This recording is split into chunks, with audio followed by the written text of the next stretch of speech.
Gostaria que você abrisse a sua Bíblia no livro de Lucas, capítulo 18, nós vamos ler do verso 35 ao 43. É um texto muito conhecido e muito interessante. Eu nunca preguei nenhuma mensagem. Estamos fazendo 30 anos de ministério, é a primeira vez que eu prego uma mensagem nesse texto.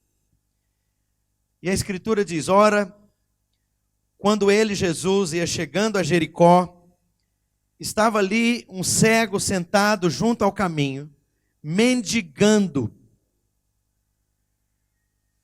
Este, pois, ouvindo passar a multidão, perguntou o que era aquilo. Disseram-lhe que Jesus, o Nazareno, ia passando. Então ele se pôs a clamar, a gritar, dizendo: Jesus, filho de Davi, tem compaixão de mim. E os que iam à frente repreendiam-no para que se calasse. Ele, porém, clamava ainda mais: Filho de Davi, tem compaixão de mim. Parou, pois, Jesus e mandou que lhe o trouxessem. Tendo ele chegado, perguntou-lhe: que queres que te faça? Respondeu ele: Senhor, que eu veja. Jesus disse então: vê, a tua fé te salvou. E imediatamente recuperou a vista e o foi seguindo, glorificando a Deus. E todo o povo, vendo isso, dava louvores a Deus. Que coisa estranha, interessante. Primeiro, esse sujeito aqui faz parte da paisagem. Pinta comigo a paisagem. Certamente Jericó ali era um vilarejo, uma cidadezinha pequena, embora muito antiga, histórica. Mas havia construções velhas, construções novas, havia uma rua, outras ruas. Certamente havia ambulantes, certamente havia toda aquela movimentação natural da cidade, daquele lugar, aquele ponto específico onde esse sujeito marcava ponto. E a coisa era tão normal e corriqueira, certamente por décadas e décadas a fio, que esse sujeito largou de ser gente e virou parte da paisagem. Qualquer um que passasse, via ali a banca das frutas, as casas com o reboco sendo exposto, as casas velhas, os referenciais de endereço, de cruzamento de estradinhas, de ruelas, de coisas, e o cego estava ali como sempre teve. Ninguém via o cego, necessariamente. Ele é parte da paisagem, ele compõe o cenário, ele é parte da cena, só isso. E quando você coloca alguém na paisagem, ou quando você mesmo está na paisagem,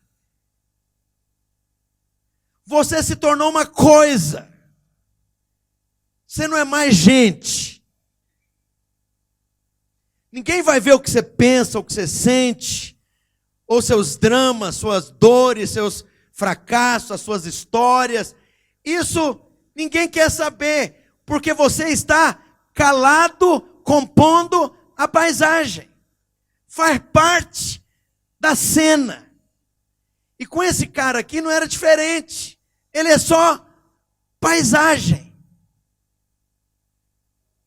E ele já tinha se acomodado a isso, estando na paisagem por décadas. Imagina a vida cheia de limitações desse sujeito. Como é que esse cara encontrava água? Como é que ele se lavava? Como é que ele ia e vinha? Como é que ele convivia com pessoas da família? Quem o ajudava? Quando ele precisava comprar alguma coisa, quem o fazia? Então a vida inteira de alguém com esse grau de limitação tão grande, não tem propósitos ou planos muito nobres, porque, de certa forma, a vida o colocou na paisagem. Tem muito sonho. Sonho de quê? De ter filho, de ter uma esposa, de casar, de realizar grandes coisas. Quais são os grandes sonhos de alguém limitado pela paisagem? Ele é só um desgraçado. É só um infeliz. Ele é só um miserável. E é interessante que essa história é linda, porque quando Jesus chega, eu imagino que esse cego aqui, Jesus já era famoso quando ele vem a Jericó. Esse cego já tinha ouvido muita gente, certamente pessoas, né, religiosas, pessoas bem intencionadas ou mal intencionadas, falando sobre Jesus, porque não tem relatório ou informação de que ele tenha se empolgado dessa forma por alguém importante que tenha visitado a cidade em décadas. Mas quando é Jesus, quando ele ouve que é Jesus, o tal do Nazareno, aquilo dá um revertério dentro dele. E ele sai da paisagem. Ele começa a berrar, e a incomodar, e a pressionar. E quanto mais o povo mandava ele calar a boca, volta para a paisagem, desgraçado. Volta para a insignificância, infeliz. Volta a se acomodar com a sua condição, ô perebento, desqualificado. Volta a virar paisagem. Quanto mais as pessoas o repreendiam, diz a Bíblia, mais ele berrava mais alto. E ele gritava por quê? De repente, por conta das informações, de repente, por conta das coisas que ele ouvira falar, alguém dizendo, Jesus é o Messias, Jesus é um profeta, Jesus é isso, e está vindo a Jericó, o tal do Jesus proclamado em todos os cantos da Judéia, e ele está chegando aqui a Jericó, e vai chegar semana que vem, e vai ser depois de amanhã, e é amanhã, e é hoje, às 9:30 da manhã, está passando aqui. Esse sujeito, ele tem uma atitude em relação a Jesus. E como você viu no texto, ele grita, Jesus, filho de Davi, me tira da paisagem. E é interessante que, o que é uma paisagem? Uma paisagem é algo inanimado. Você viaja, você passa por certas trajetórias indo para o trabalho todo santo dia. Aquilo vira paisagem. Pode ser o cenário mais lindo, mais maravilhoso. Aquilo ali vira algo com o qual você se acostuma. Existem algumas paisagens, alguns cenários aqui no Brasil que são impressionantes. Eu fiz referência ontem sobre a rodovia Rio Santos. Não sei quantos de vocês já viajou por aquela rodovia. Algumas vezes eu viajei pela Rio Santos. E é impressionante, eu acho que é a rodovia mais linda do Brasil, porque em vários trechos você vê o Oceano Atlântico, você vê ilhas, você vê a Mata Atlântica, você vê as montanhas, você vê a Serra do Mar, você vê as praias, é impressionante a beleza ali. Em alguns lugares a mata está quase cobrindo a estrada, é impressionante. Mas eu sei que alguém que passa por uma faixa, um trecho da Rio Santos, todo santo dia para ir para o trabalho e para voltar, ele para de prestar atenção no cenário, na paisagem. Então a paisagem é algo que vai se tornando parte da sua vida. E é curioso, então, você se acostuma com a paisagem ao seu redor. E ninguém conversa, ninguém vai notar, prestar atenção ou dar importância para a paisagem. Paisagem é algo inanimado. E se torna, como eu disse, irrelevante, não age, não se move, não incomoda, não fala e nem omite opinião. Está lá. Ninguém conversa ou interage com a paisagem. Ninguém inclui a paisagem no seu dia a dia. Ninguém se relaciona com a paisagem. Paisagem é uma coisa.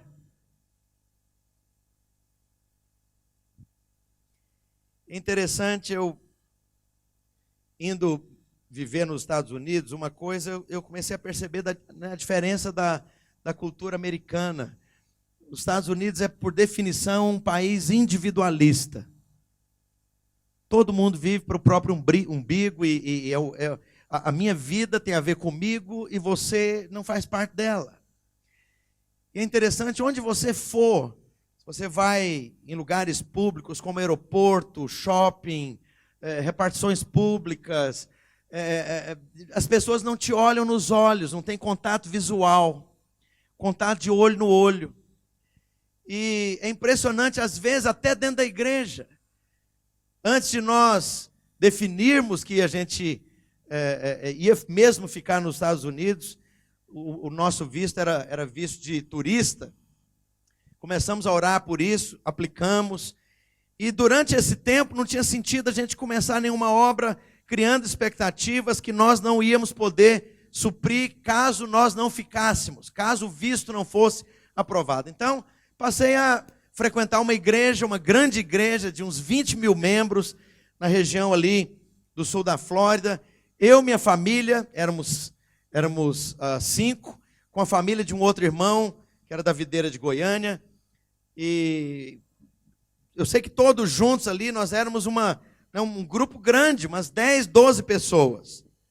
E congregamos naquela igreja durante 3 meses.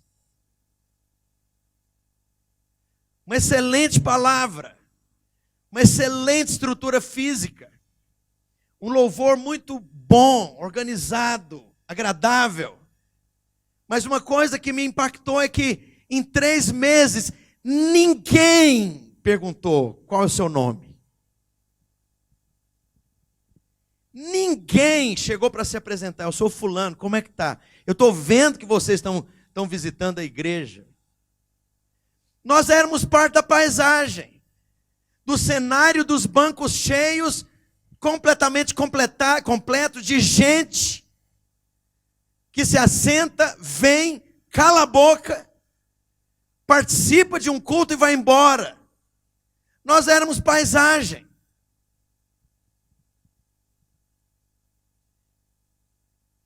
E sabe, algumas das nossas células não funcionam ou nunca funcionaram, porque o líder inconscientemente encaixa todas as pessoas numa paisagem.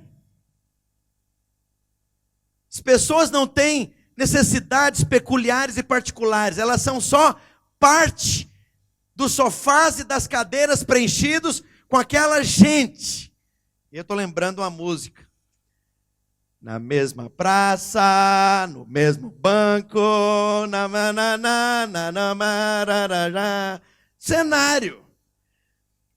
E aí é muito ruim fazer parte de uma célula dessa, onde eu estar ou eu não estar, eu fazer parte ou não fazer parte, não influencia em nada, porque eu só sou parte da composição. Do mesmo jeito que tem a estante, o sofá, o tapete, estou eu lá, parte do cenário da célula. Sabe, igrejas inteiras se tornam irrelevantes ou vão se tornando irrelevantes quando tudo é só uma paisagem. Daí você olha para cá, isso aqui é uma paisagem.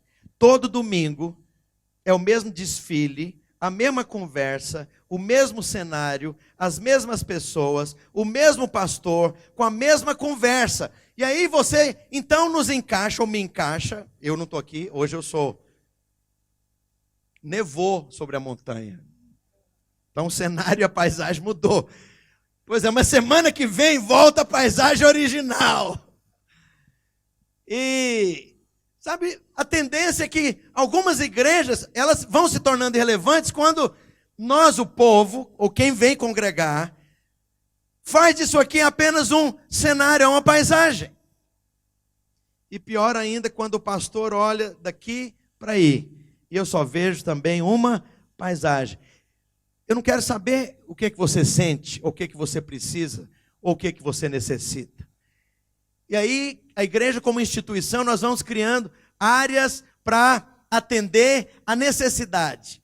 Então, a estrutura de ensino é uma maneira de encaixar todo mundo no lugarzinho, naqueles compartimentos, porque aquilo vai ser uma paisagem. A formação de líderes é uma maneira de normatizar, de estruturar tudo, e tudo aquilo vai virando uma grande paisagem, e no final das contas nós estamos todos robotizados, sem servir a Deus com paixão mais, e fazemos isso há 30 longos anos.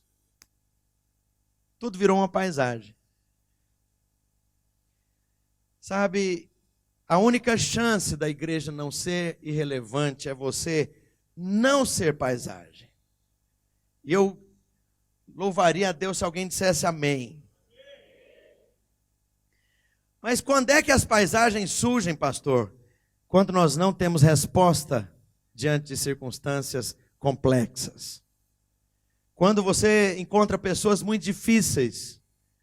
Quando você não se vê com as variáveis para dar resposta a situações muito complexas. Você pega e coloca aquela pessoa em banho-maria. Mas o banho-maria vai durar décadas até que a pessoa morra. O meu pai fez parte de uma paisagem durante algumas décadas. Eu e meus 5 irmãos, todos nós tivemos muitos conflitos com meu pai. Antes de eu me converter, eu fui o primeiro a me converter na minha família. Era muito difícil lidar com ele. Uma pessoa extremamente difícil. Várias vezes eu peguei o meu pai embriagado, caído na porta de casa. Muita briga, muito rolo, muita instabilidade. Não dava para confiar, não dava para... Quando eu digo confiar, no sentido de depender da pessoa para qualquer coisa, porque se ele prometesse alguma coisa, saiba que ele não ia cumprir o que ele prometeu. Não dava para confiar e ter estabilidade dentro de casa. E eu contei ontem que uma vez ele trouxe um amigo em casa e eles começaram a conversar enquanto eles bebiam ali umas pingas. E o amigo do meu pai perguntou: Ricardo, qual a idade do seu filho? Apontou para mim. Aí meu pai virou para mim: qual que é a sua idade? 8 anos. 8 anos.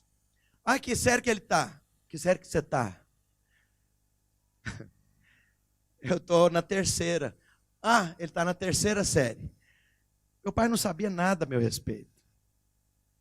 Era muito ruim isso, e quando eu me converti, as coisas pioraram muito. Porque ele dizia que eu tinha entrado para uma seita de gente burra e letrada, que crente é tudo abotoado, ele acabava, com o evangelho, isso aí é tudo igual time de futebol, Corinthians contra Palmeiras, contra não sei o que, isso é tudo igrejança. E um dia, conversando, e a coisa foi ficando difícil, e ele, aos berros, acusando e falando tanta coisa, eu levantei a voz um pouquinho e falei: o senhor ainda vai se converter. E aí a 3ª Guerra Mundial começou. Você está rindo porque não foi com você. E ele, numa dessas ocasiões, desse tipo de conversa, ele lascou o tapa na minha cara. Eu usava óculos, o óculos caiu longe ali. Então todos nós tínhamos muita dificuldade com meu pai. A gente estava brincando lá fora, eu dentro de casa, eu conversando alegremente, eu, meus irmãos, minha mãe. Quando ele chegava, todo mundo ficava em silêncio.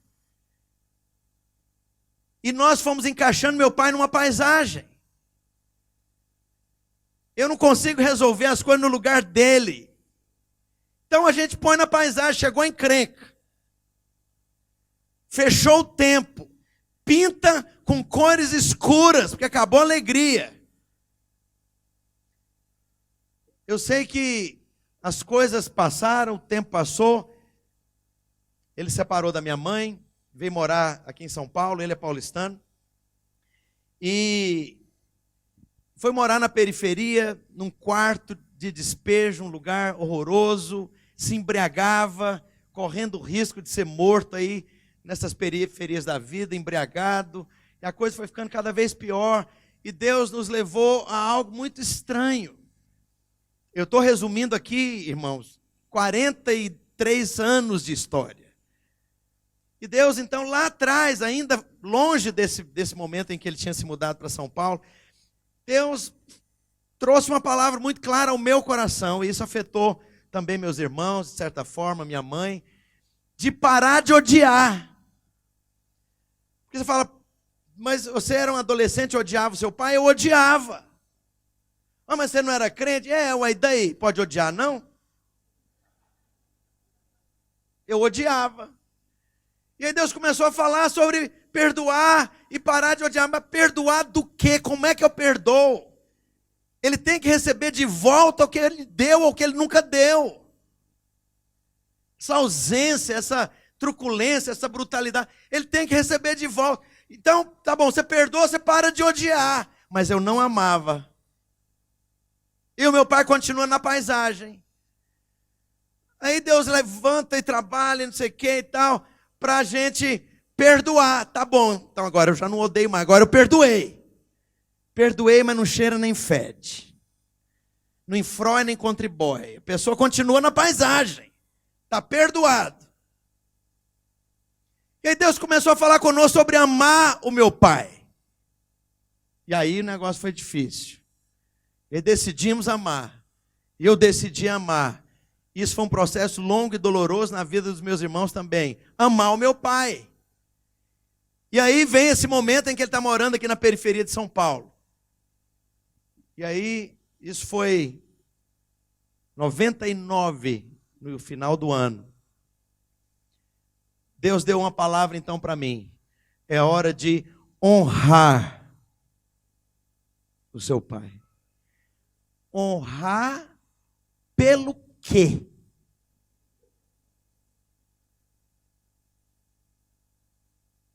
Meu pai, obviamente, tem muitas qualidades. Meu pai é uma pessoa generosa, ele é inteligente, tem uma série de coisas muito boas. Mas honrar envolve relacionamento. E sabe quando você se sente inadequado parece que vai soar mal, parece que é falso. E aí nisso reunimos os irmãos todos, os amigos do meu pai, os irmãos do meu pai. E no dia 16 de setembro de 99 fizemos uma festa de aniversário para o meu pai. Tiramos ele lá de onde ele estava e cada um dos filhos falou e foi algo interessante. E pela primeira vez na vida nós tiramos o meu pai da paisagem. Ele se muda para Goiânia.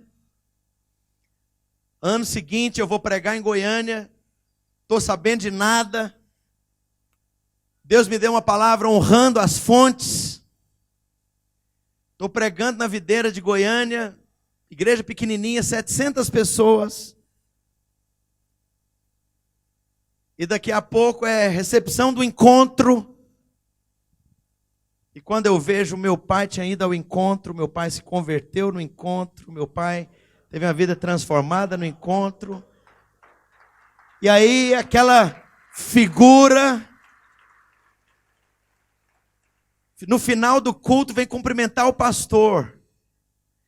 Sabe quando você não sabe qual que é o vocabulário que você vai usar? Glória a Deus, meu irmão, amém, aleluia, vamos orar, misericórdia. Sabe os chavões dos crentes? E eu confesso para você que foi muito estranho, porque não era, como é que eu vou lidar com essa nova criatura que caiu, caiu da paisagem, descolou da paisagem. Meu pai não está na paisagem mais, hoje ele é real. Sabe, quero te falar, a chance de alguém receber o milagre é você tirá-lo da paisagem. A chance desse cego ser curado é ele ter sido tirado da paisagem. A chance de Deus usar você com palavra de conhecimento lá onde você está, é Deus usar você para tirar pessoas da paisagem. Das últimas vezes que eu tive aqui em São Paulo, estava hospedado naquele hotel ali, o Comfort Inn lá da Vergueiro, e estou lá no café da manhã, tranquilo, comendo o meu pãozinho de queijo, com o meu café, e estou vendo uma muvuca, umas 3 moças conversando, e e um sujeito sentado, um rapaz de uns 30 anos. E Deus me dá uma palavra para o cara. Fala, mas agora, no café da manhã, que o senhor quer tirar as pessoas da paisagem? Tá bom, eu vou fazer um ensaio, porque não tem nada a ver. Essa coisa, você cair de paraquedas na mesa do café da manhã do hotel e falar, eu tenho uma palavra de Deus para vocês. É totalmente surreal. Aí eu me preparei, orei um pouco assim, tal, eu chego lá, e quando eu chego lá, eu paro na mesa, as meninas param de conversar, o cara está sentado, olha para mim, eu falo, é o seguinte, tem uma palavra de Deus para você. Dessa forma, eu comecei a compartilhar, olha, Deus tem me falado algumas coisas a seu respeito, assim, assim, assim. O rapaz começa a chorar. Não conheço quem o sujeito é, nunca vi mais gordo. Ele se levanta, ele fala, eu amo muito a Deus. Só abracei ele, aquele ambiente, as moças todas, volto para o meu café, cato ali o resto de pão de queijo que tinha e casco fora. Sabe, a chance de haver algum milagre na célula é você tirar as pessoas da paisagem.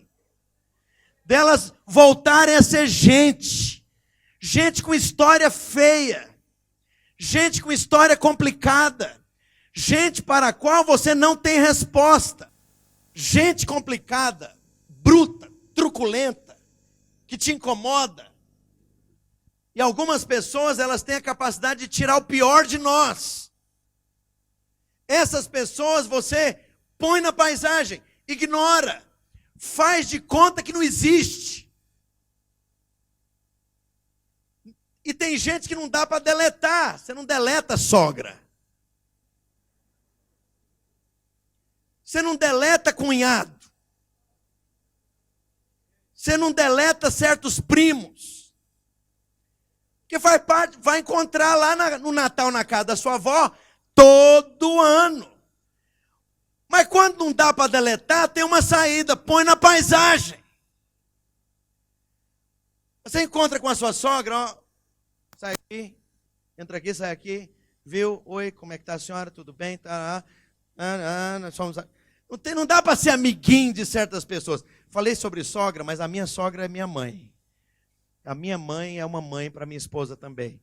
É só brincadeira para pegar carona no estereótipo aí. Mas sabe, é mais fácil, mais conveniente, dá menos trabalho pôr a pessoa na paisagem.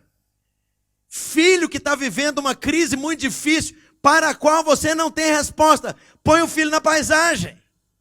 Convive, tolera.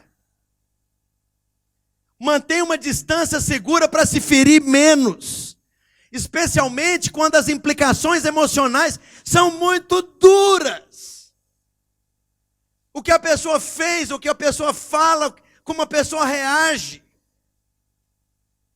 E isso se aplica para todos os quadrantes.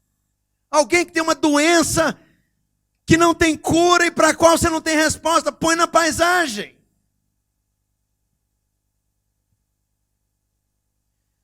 Sabe, transformação, discipulado, destino e futuro só são moldados quando tiramos as pessoas da paisagem. O discipulado genuíno é quando você tira as pessoas da paisagem. Mas muitas pessoas, depois de tantas expectativas frustradas em casa e nos relacionamentos na igreja, na família, acabam por simplesmente se acomodar. E a desgraça completa é quando liderados e discípulos viram paisagem. No início era relacionamento, era tão empolgante, tinha tantos sonhos, tantos planos, tanto projeto de plantar a igreja, de avivamento, de mover de Deus, de fazer a obra, de enviar missionários, de ser uma voz profética na cidade, mas com o passar do tempo, conheço todo mundo, conheço as fraquezas e conheço as necessidades e os problemas, e aí nós vamos colocando e compartimentalizando e encaixando as pessoas todas numa paisagem. no final das contas, o relacionamento é algo insosso. Porque só sobrou a paisagem. E a única chance dos seus discípulos serem transformados, treinados, impactados para a vida inteira é quando você os tira da paisagem. Evangelismo, sabe o que é evangelismo? É quando você tira aquela pessoa da paisagem. Eu era apenas mais um aluno numa escola de ensino fundamental, da quinta à oitava série, no sexto ano, na sexta série, no meio ali de 600 alunos, Deus trouxe essa professora, que foi um anjo.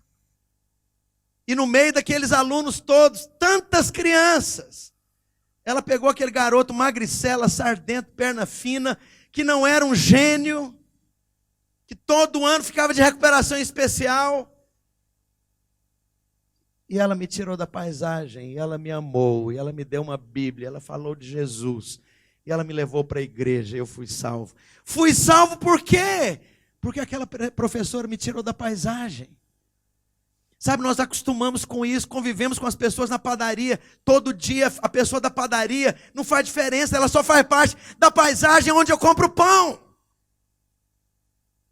Os professores na universidade, aqueles alunos todos que são colegas, que vão ser colegas por 1, 2, 3 anos, eles só fazem parte do cenário. Eu vou sair de lá, do mesmo jeito que eu entrei, de uma paisagem.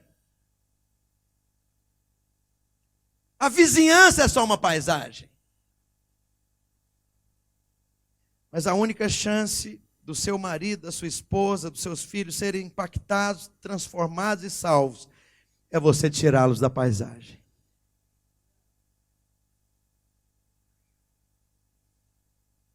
É curioso, quando você vai olhando a Bíblia, você vai vendo esse princípio. Sabe por que Davi teve tanto problema com os filhos? Pastor Dênio, pai. Davi era brilhante. Davi era um líder estratégico. Davi escreveu a história. Davi fez o que ninguém nunca fez, nem antes nem depois em Israel. Davi tinha uma unção maravilhosa, nós pregamos sobre ele o tempo todo, de rei, profeta, sacerdote. Mas ele era um pai miserável. Os filhos de Davi estavam todos na paisagem. Um irmão estupra a irmã, todo mundo crente dentro da igreja. E o que o Davi faz? Nada, sangue de barata. Não chama ninguém para confrontar, nem conversar. Ele não chuta o pau da barraca. Sangue de barata. Vai empurrando com a barriga. Ele se cala quando ele tem que falar. Mas não faz nada. E aquilo vai criando uma pequena tempestade que vai virar um furacão incontrolável. Porque o irmão da irmã que foi estuprada mata o próprio irmão. Todo mundo crente, dentro da igreja, liderado pelo rei, profeta, sacerdote ungido e busuntado dentro de um avivamento em que cantava diante da Arca da Aliança todo dia. Cantava diante da Arca da Aliança e o irmão matou o outro. O que Davi faz? Nada. Porque está todo mundo no cenário, é todo mundo uma grande paisagem. Ele não se relaciona com os filhos, ele não conversa com os filhos. Se você ler toda essa história, você vai ver que lá nos finalmente é Joabe, comandante do exército, que representa Absalão diante do rei. Pera lá, é o seu filho! Ele pede uma audiência para conversar, para pedir que o jovem Absalão volte lá de não sei de onde, lá do exílio. E aí Davi diz, está concedido o teu pedido. Isso não é problema de Estado, não. É o seu filho. O que acontece? O menino, irmão da moça que foi estuprada, esse que matou o irmão, organiza um golpe de Estado. Davi foge da cidade. E ele faz algo ainda mais execrável. Ele pega as concubinas do rei, as esposas, as madrastas, armam todo no primeiro andar do prédio, As mulheres nuas, ele nu, e ele tem relações sexuais com todas elas. Todo mundo dentro da igreja. Por que a coisa chegou nesse estágio de degeneração? Porque os filhos dele estavam todos, sempre estiveram e nunca saíram da paisagem.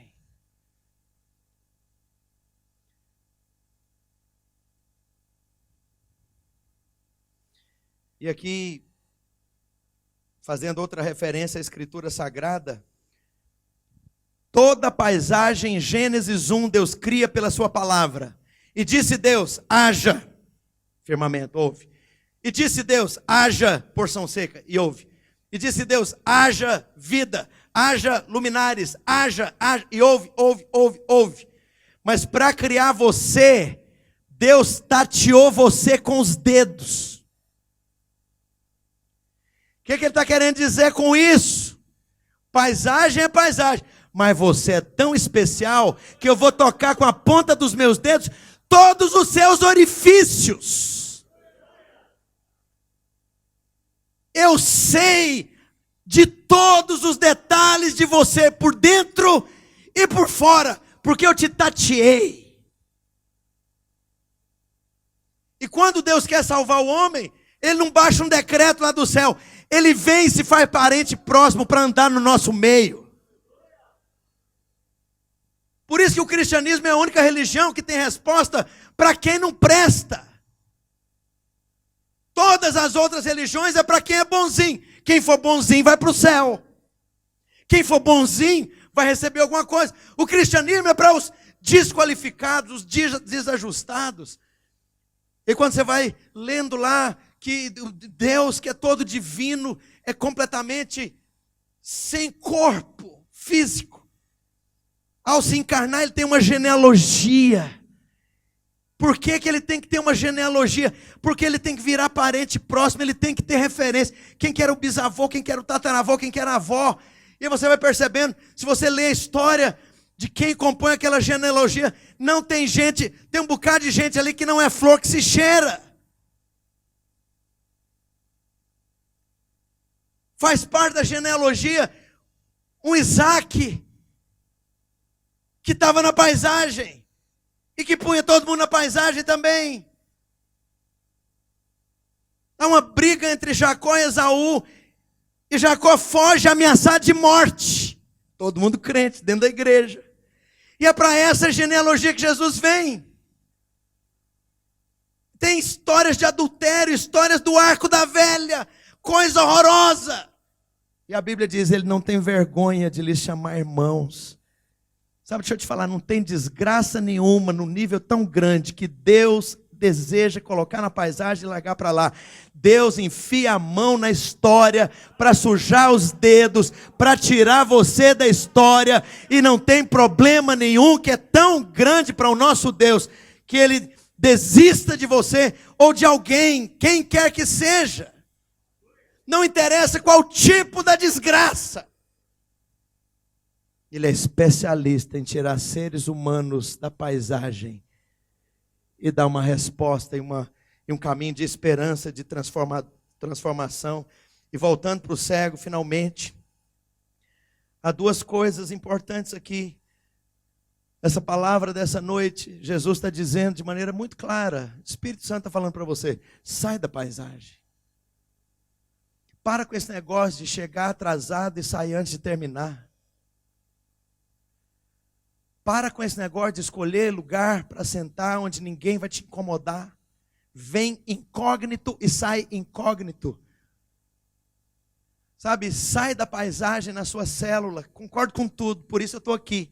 Não é sua vez de falar, não, eu concordo com tudo. Eu faço, as minhas palavras são as suas palavras. Sai da paisagem dos relacionamentos. Ouse clamar por Jesus, o Messias, que chegou na sua casa hoje à noite, dizendo, vai ter salvação do seu marido. Tira ele da paisagem. Minha mãe já tinha desistido do meu pai. Nessa mesma fase que nós decidimos honrá-lo, a minha mãe jejuou, já idosa, 40 dias por ele, com uma refeição. Minha mãe tirou ele da paisagem, meu pai foi salvo. Nós tiramos meu pai da paisagem, ele foi salvo. Sabe, em primeiro lugar, essa palavra é para você sair da paisagem. Sai da paisagem onde você estiver, nos relacionamentos que você construiu, nas coisas que você guardou, porque não tem resposta para elas. O Senhor está dizendo, você não tem, mas eu tenho. E finalmente o chamado é de nós irmos lá fora para tirar as pessoas da paisagem. E é curioso que quando Jesus encontra aquele cego, ele aos berros gritava, Jesus, filho de Davi. Não é qualquer um que vai te tirar da paisagem, é Jesus, o filho de Davi. Curioso que o cego, pastor Dene, chama o Senhor de filho de Davi. Eu sei quem o Senhor é. O Senhor é o Messias. Essa é a chance que eu tenho de mudar minha vida, de ter propósito existencial, de voltar a sonhar, de me levantar do lugar onde eu estou, de mudar minha vida, de ter futuro, de ter esperança. E quando ele gritava, Jesus, filho de Davi, tem misericórdia de mim, Jesus faz uma pergunta, como eu disse, óbvia: o que você quer que eu te faça? Ué, estou pensando em comprar um apartamento na Avenida Paulista, o senhor me dá? Estava óbvio o que ele precisava.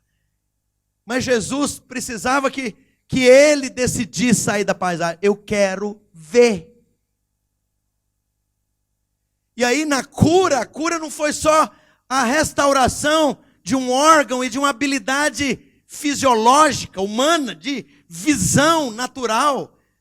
Jesus, na verdade, quando ele diz, eu quero ver, e quando Jesus diz para ele, então veja, ele está dizendo, eu estou te dando propósito existencial para você enxergar longe, como nunca você enxergou antes.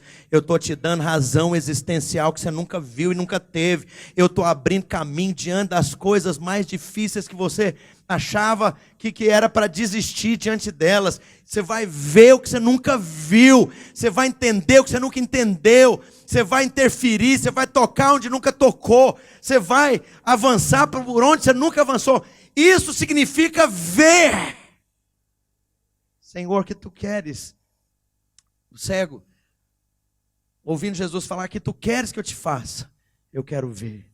Não tem jeito, presta atenção, de você realmente ver sem sair da paisagem. Você olha aquele cenário, você acha que vê alguma coisa, você não vê nada. Porque os desdobramentos, as implicações, as possibilidades estão todas ocultas pela paisagem. Quero perguntar, quantos querem sair lá fora e tirar a cidade de Santo André inteira da paisagem? Quando você vai num hospital e ora, e interessa por alguém, e dá uma palavra específica para alguém, você está tirando aquela pessoa da paisagem. Quando você aceita o chamado de Deus e é treinado para a obra, você está decidindo sair da paisagem e se tornar alguém que vai influenciar e tocar as pessoas que estão ali acomodadas nesse status quo da irrelevância, da inatividade, da impossibilidade, da mediocridade. A única chance de alguém ser redimido da mediocridade é sair da paisagem. Eu gostaria que alguém viesse para o teclado, por favor.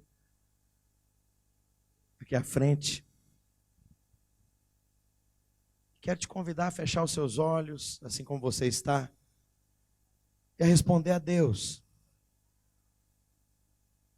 Quais as implicações práticas dessa palavra na sua vida pessoal? Jesus está dizendo para você, tenha ousadia. Pula fora do quadro, descola do cenário, sai fora da paisagem, porque eu vou honrar a sua fé e as coisas serão completamente alteradas. Eu preciso confessar para você, eu não cria que o meu pai pudesse ser salvo. porque as imagens emocionais que foram sendo guardadas na minha mente, na minha memória, eram horríveis.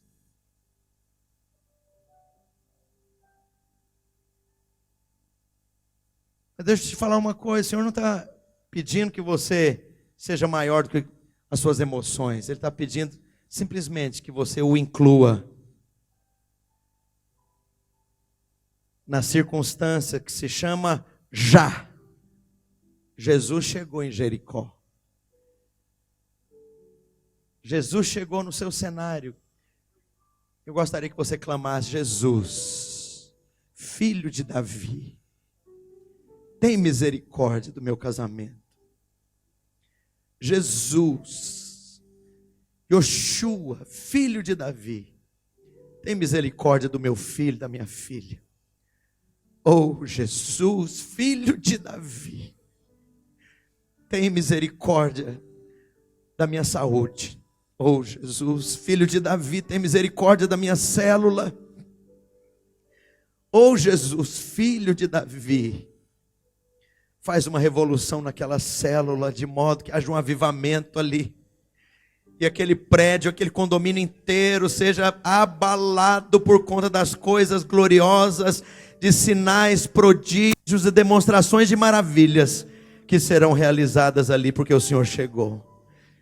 Jesus, filho de Davi, opera nas áreas da minha vida, diante das quais já tentei tanto e já desisti. Jesus, filho de Davi, eu quero responder ao Senhor, estender as mãos, enxergar as pessoas como gente, não como parte de um cenário, por onde quer que eu vá. Me usa como instrumento teu na padaria, no metrô, no ônibus, no meu trabalho, na universidade, na escola, no trânsito.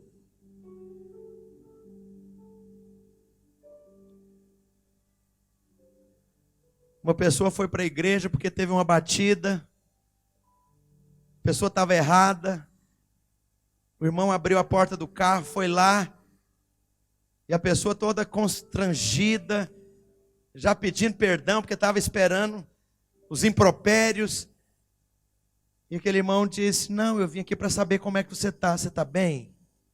Hã? Você está bem? Fica calma. Fica tranquila, está tudo sob controle. Era só a lataria do carro. Você é mais importante. Foi para a igreja. Saiu da paisagem. Qual paisagem? Cenário de carros, trânsito, tráfego pesado. O milagre acontece quando alguém sai da paisagem. Quantos entenderam essa mensagem e gostariam de responder a Deus? Fique de pé.